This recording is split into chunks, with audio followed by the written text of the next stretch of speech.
Well, good morning. Makes it better now. We're going to be in 2 Samuel chapter 9. Pray you all had a good week and glad to see you all here in the house of the Lord. Gary, in your prayers, I'm not sure why he had to leave, but just keep him in your prayers. Pray the Lord brings it back to us. You know, I was wondering, I learned that song, Blessed Quietness, since we started coming here. I never heard it before since here. And I'm wondering, maybe one day we ought to just all whisper it. What we're saying. Pray about it. 2 Samuel chapter 9, we've covered this chapter some weeks ago, but I want to read and review this record in the Bible because it leads into our text for today, and this lesson is really something I need right now, and it's truly been a blessing to me. But so we're going to kind of go back and then skip ahead also from where we are even in 2 Samuel. But this is really something I need. It's kind of a selfish lesson. I pray that the Lord blesses you with it. But this is the situation here, just to get the scene set for us. Saul was king over Israel, and he was a wicked man by the end of his reign, and he had no heart for God. He became an idolater. He associated himself with witchcraft and all those things that God was opposed to. So God said, when Saul dies, I'm going to take the kingdom from his house and from his family. I'm going to give it to David because his heart loves me. He's a man after my own heart. David's not always right. David doesn't always do right. But in his heart, he loves God. God's going to give the kingdom to him and to his children. And through the course of time, Saul, because of his wicked and evil ways, kept leading his family and followers into one battle after another, where God wasn't with them and God didn't bless. Eventually, all of them were killed except for one man, and that man was Mephibosheth. We talked about him a few weeks ago, and I guess the only reason Mephibosheth wasn't killed is because he was a lame man on his feet. He wasn't in the battle. He was crippled from an accident that happened when he was just a child, and so he wasn't able to go to battle, and God used that to spare him and preserve his life. There was one man in all the house and family of Saul that was loyal to David and loved David, and that was Jonathan. He knew David was God's man. He knew his dad, Saul, was not right, and he knew David was, and he loved David, and they were good friends. That was Jonathan. And Jonathan, he was killed in battle with Saul at the end of 1 Samuel. David wanted to show some kindness to Jonathan's family, though, here in 2 Samuel chapter 9. To anybody left of Jonathan's family, David wanted to show kindness, and that happened to be Mephibosheth. So let's read and review this lesson because it leads right into what we've got to look at today. And before we get started, Brother Roger, would you lead us in a word of prayer?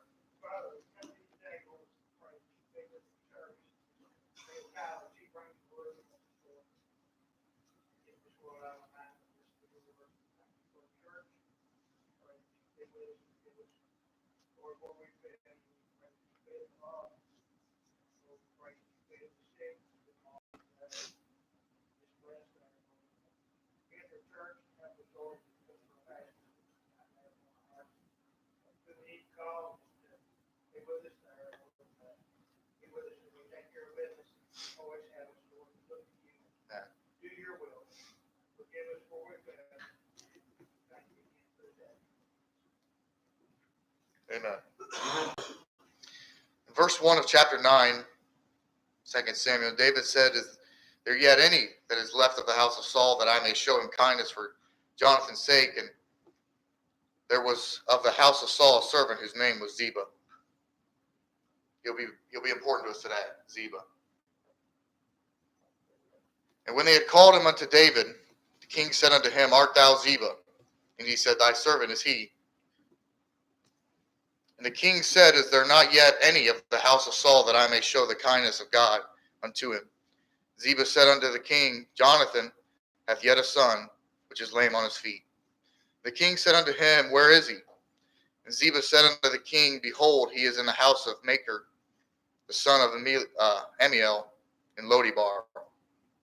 Then King David sent and fetched him out of the house of Machir, the son of Amiel, from Lodibar.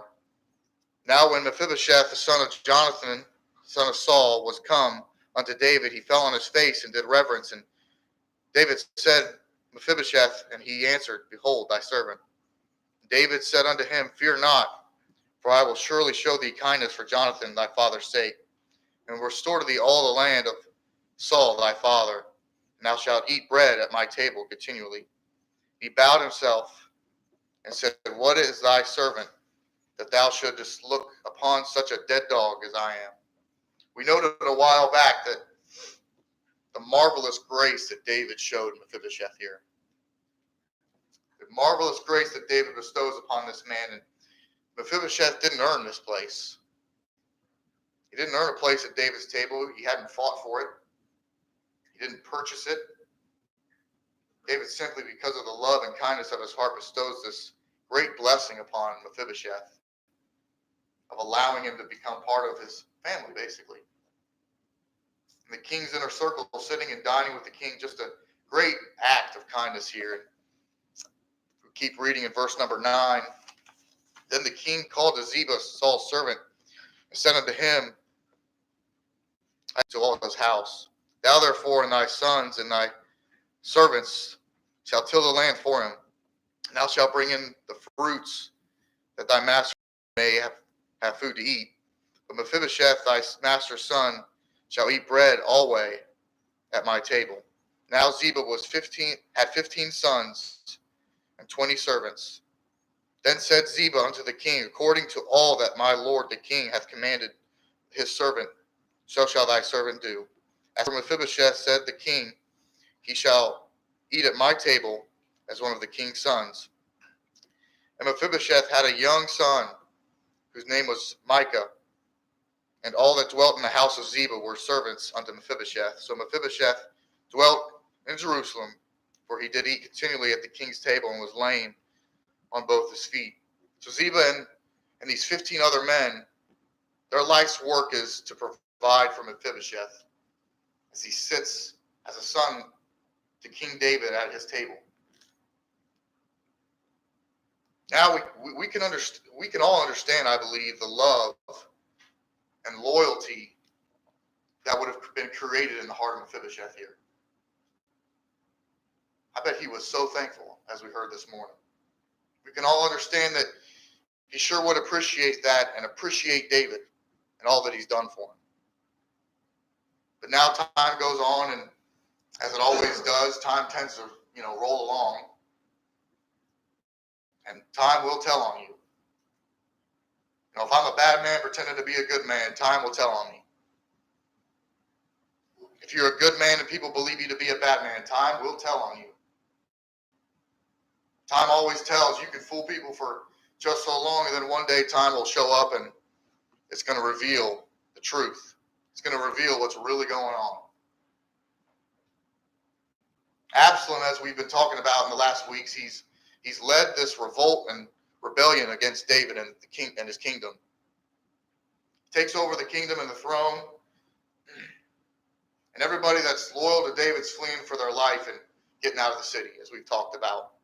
Everybody that's a friend of David, everybody that believes in David's cause, everybody that believes David's a good man, he's the man after God's own heart, they're all leaving and getting out of the city right now. In the midst of all this, let's look at 2 Samuel chapter 16.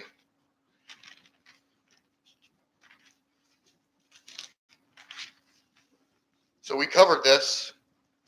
Might have been about a month ago, might have been a couple weeks ago. Verse number 1 in 2 Samuel chapter 16, And when David was a little past the top of the hill, behold, Ziba, the servant of Mephibosheth, met him with a couple of asses saddled, and upon them 200 loaves of bread, and 100 bunches of raisins, and 100 summer fruits, and a bottle of wine. Probably looked pretty good for a man fleeing for his life out into the wilderness. And the king said unto Ziba, What meanest thou by these? And Ziba said, The asses be for the king's household to ride on. What a noble gesture. What a kind thing to do. What a nice thing. He brought the king transportation. Showed him some honor and showed him some respect so he wouldn't have to walk all the way to wherever he was going.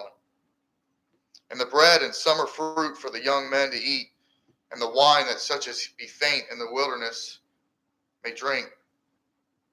So he's also brought them all this food and drink, and every time I read these verses I get hungry and thirsty. But he's also brought them all this food and drink. Refreshment is the time of need right here.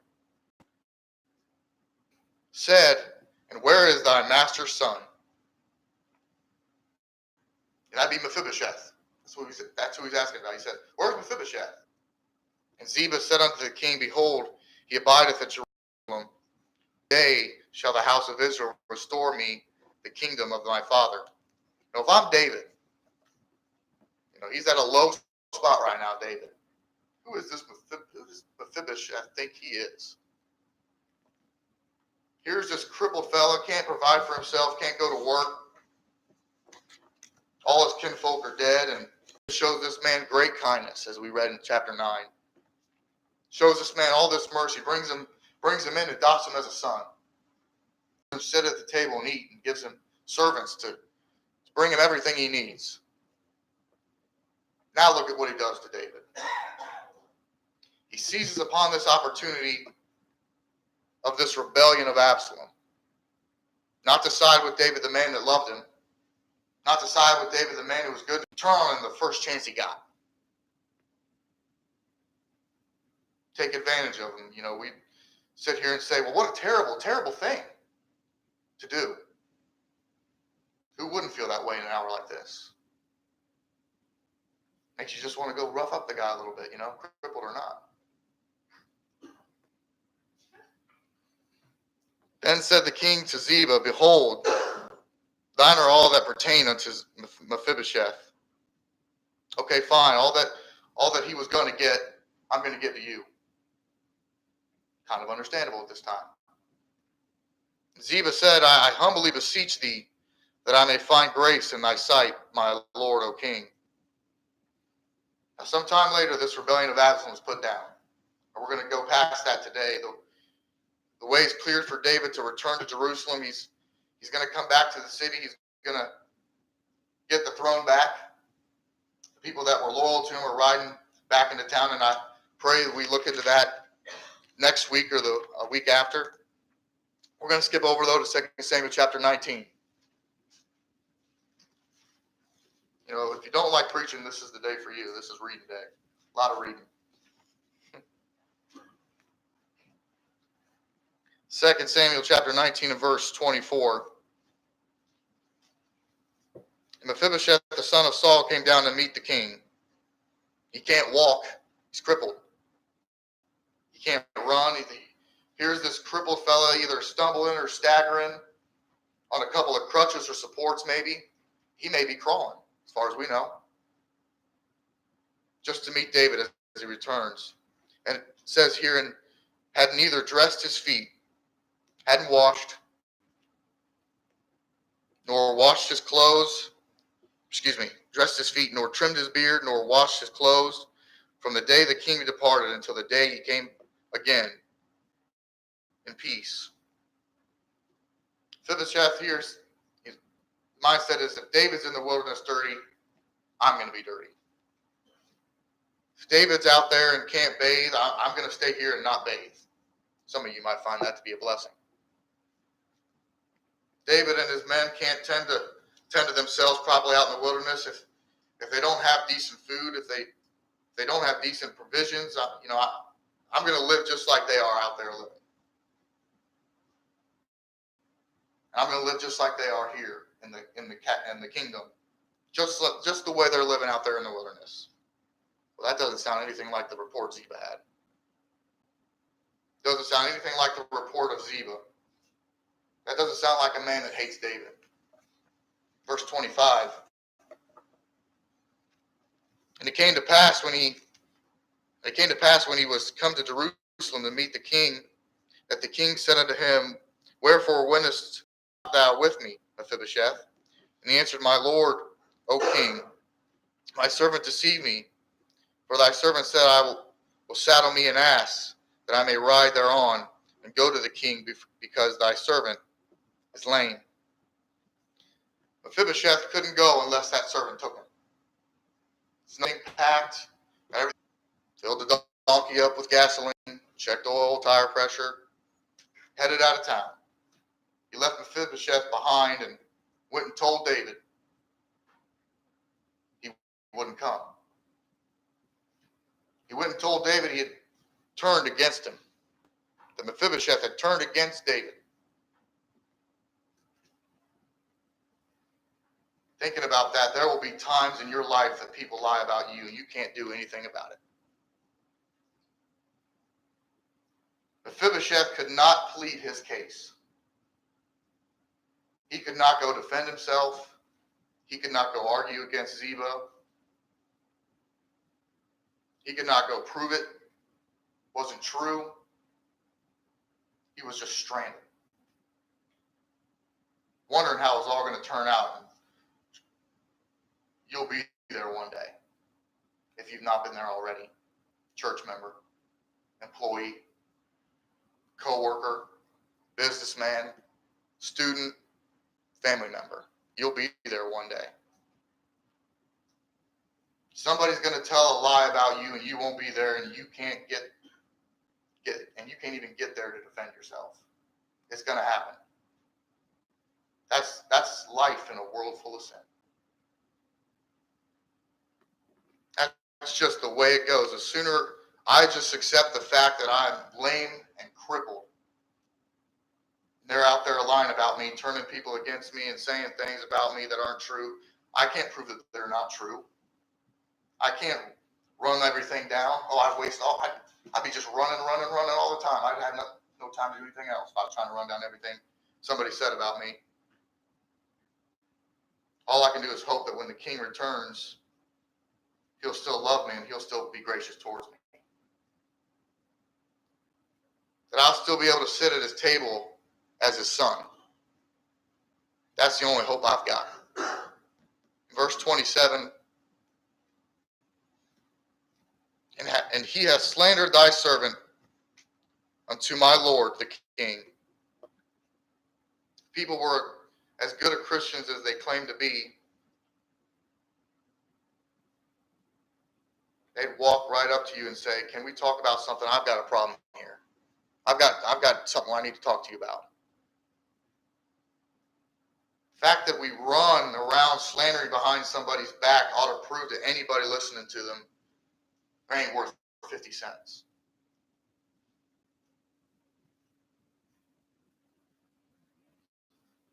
Did you see what so-and-so did? Did you hear about that? No, but as soon as you bring them here, I'll be glad to listen. That's how we ought to act. Here's David, and there's no Mephibosheth, but there's a Ziba. Not a zebra, but a Ziba. I was wondering how many times I'd say it. So, Ziba's going to tell the tale, and David's going to take him at his word, as we saw in chapter 16. He's going to make a terrible... When I read that account of David and Ziba, I believe most of us here were all willing to make the same mistake. I know I was. Our response reading that is, wow, how can Mephibosheth do such a thing? How could he even think to do such a thing? See where our first move is? My first move is to believe in accusation. Our first move is to receive criticism, and that's got to change.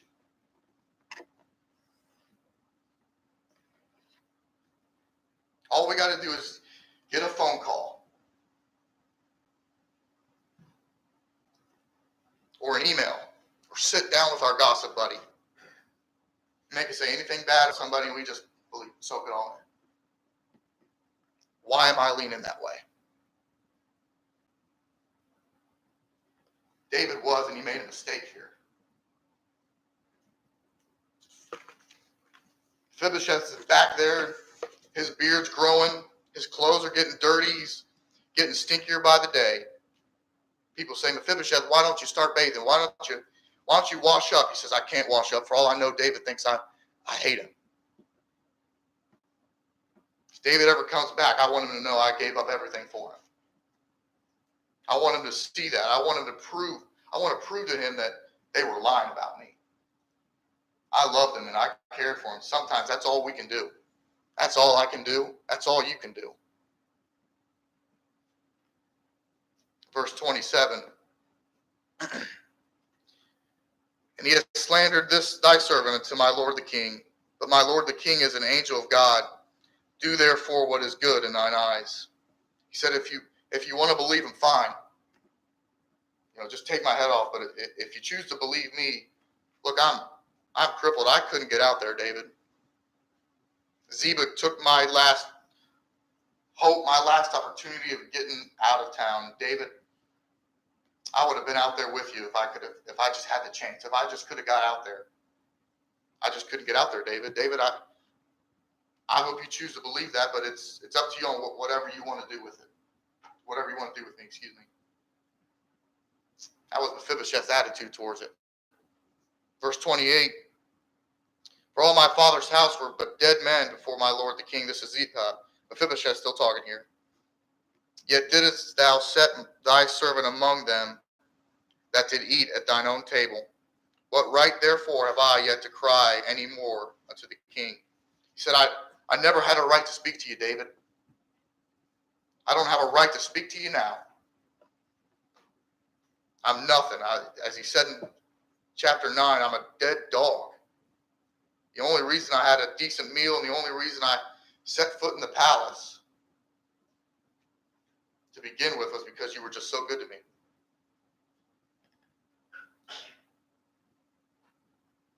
Mephibosheth said, I don't have any right to ask for it. I never did. I never will. Mephibosheth, he's a good fellow.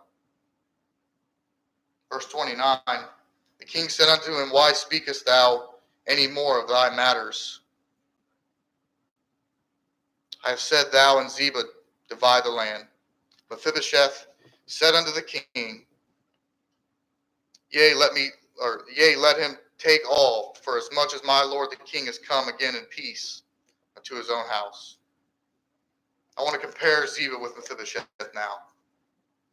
Ziba cared nothing for David, just as Joab didn't care nothing for David a while back in chapter 2 or 3 it was. But Ziba cared nothing for David. He just wanted more of what David could give. He was willing to destroy Mephibosheth to get what David had given to Mephibosheth. What a shame. Now, there are church members in America, preachers in America, and ministries in America that will destroy Christians, other churches, destroy other ministries in hope of getting for themselves what God gave to those people or those other ministries. And I ask myself, why would I devote my life to attacking, tearing down, and destroying another church down the road? Unless I would hope just maybe someday, down the road, some of those people start coming here. Maybe someday that was those people who were giving money down there will start giving money up here. What else do I gain by destroying a church where the gospel is being preached? What did Ziba hope to gain by ruining Mephibosheth?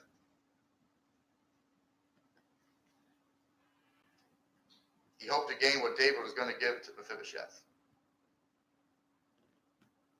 If I slander, it's because somebody has a friend and I don't want that person to be their friend. I want him to be my friend.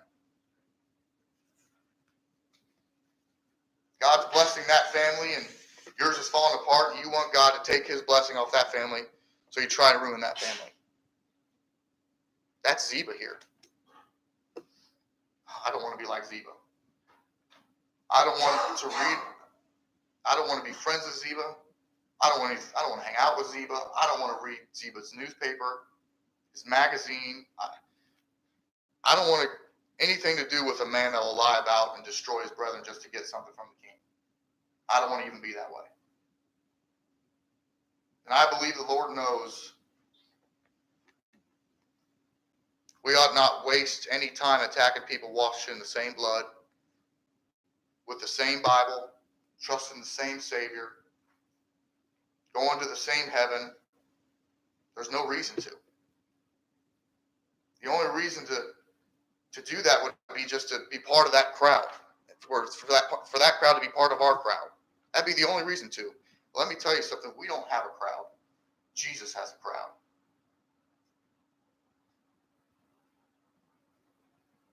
I don't want to be like Ziba. I don't want to be a part of Ziba, but man, I have that tendency in my heart to listen to Ziba. I'm all too often willing to go there.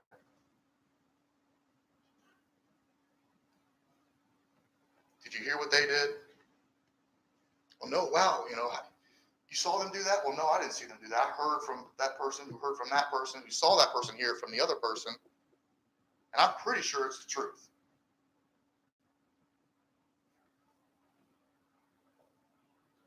Best thing to do is just honor, glorify, and magnify the Lord Jesus Christ. Stop using our tongues, minds, and lips to destroy God's people and turn them against one another. That's Ziba's way. I don't think any of us here want to be Ziba. I know I don't. Then Mephibosheth, he's trying to live as much like his king as he can until his king gets back. We saw in these last few verses. When his king gets back, he's not going to ask for anything or demand anything or brag on anything that he's done. David walked in and Mephibosheth didn't start saying, well, look at my clothes, man. They're ragged. Look at my feet. They're dirty. Smell my armpits, man. They stink. I've really been living it, David. No, when the king got back, Mephibosheth said, everything I have ever gotten has just been grace. I'm in no position to ask for anything now. David, I just hope that you'll have some more grace. Are you saved today? Let me tell you, it's by grace. Got anything good in your life? It's all by grace. Got a good family? Got a good church? So that's grace. All you have to do is try and be as much like the king as you can while he's gone. Hope that when he comes back, he'll have more grace for you. People say, look at these tracts I've passed out. Look at all these prayers I've prayed. Look at all this money I've given. I'm sure that will impress the creator of the universe, Wow, man, that's really impressive, man. I only created planets. You gave a whole 10% of $50. Verse number 30. Mephibosheth said unto the king, Yea, let him take all, for as much as my lord the king is come again in peace unto his own house. Mephibosheth is opposite to Ziba.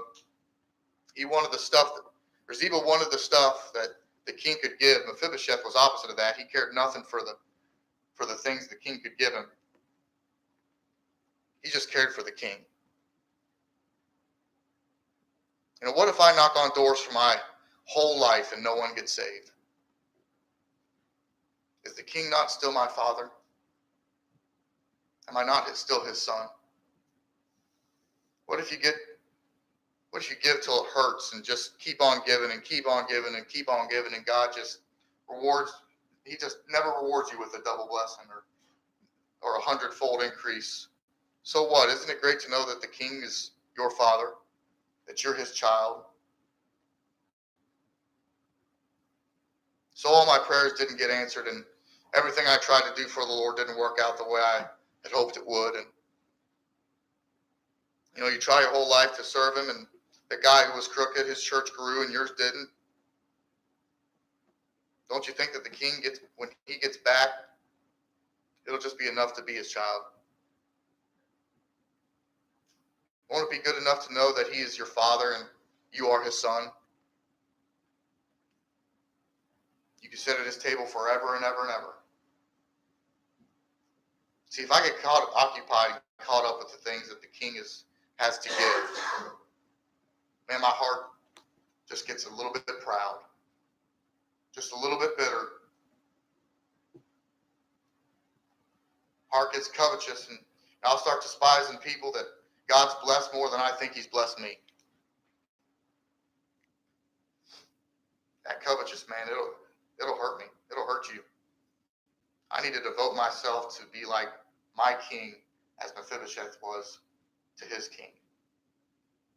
Instead of devoting myself to attacking the king's beloved sons, to try and take something that the king gave to them, I don't want to live like that. I don't want to be like Ziba. 1 Timothy chapter 6.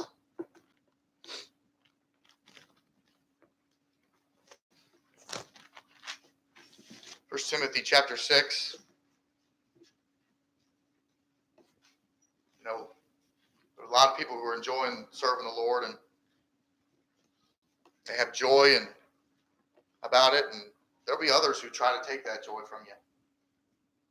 They want that joy that you have, and we don't need to be taking it from them. But this is a tough verse right here.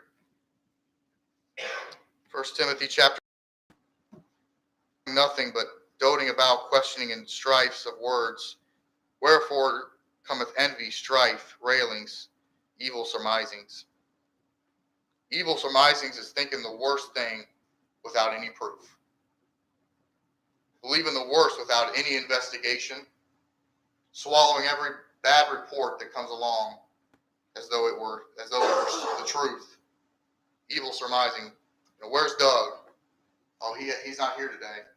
I bet he's drinking. You bet he's drinking based on what? Well, he's not here today. But then somebody comes in later and says, hey, does somebody have a car jack? He had a flat tire down the road and he's late. I didn't have my car jack with me, so he's late. Then what happens? Shoot, I'm glad Doug wasn't out drinking. I thought he was out drinking. Oh, man, you know. How about going and apologizing to Doug for having such a rotten heart? I remember my dad growing up, man. We said something bad about somebody, whether they heard it or not, he'd make us go apologize. At the time, I was like, but Dad, they didn't hear me. No, they're not mad at me. Why would I go apologize? He'd make us go apologize to him. He said, you ought to just apologize to them like they were standing right there and listen to it all. But doesn't that happen just every day? Every single day. Some situation that evokes a thought, or there's some accusation or criticism made, and we base a course of action upon something. We have no idea if it's true or not, though. But it sounds evil, and man, I like evil. I like bad news. It sounds like he messed up, and I wanted him to mess up. It sounds like she fell, and I wanted her to fall. After all, if everybody falls, then the world will finally know that, you know, I'm the only one standing. I'm the only one who was really right. Why would I want anybody to fall? Why would we want anybody to sin? Why would you want anybody in church to fail? Why go after the people that are washed in Jesus' blood? Don't be Ziba. Be Mephibosheth.